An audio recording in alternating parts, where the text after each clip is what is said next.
Hello everybody, so today I will talk about the chemistry.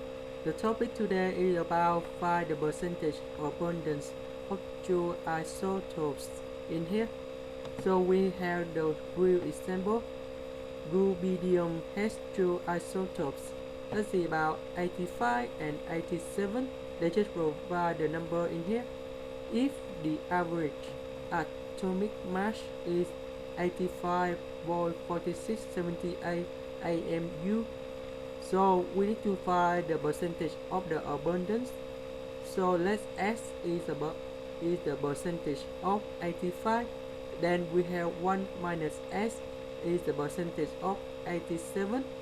So that we have 84.9118 multiplied with the S in here, and we have 86.9092 multiplied with 1 minus S equal to 85.46 4678.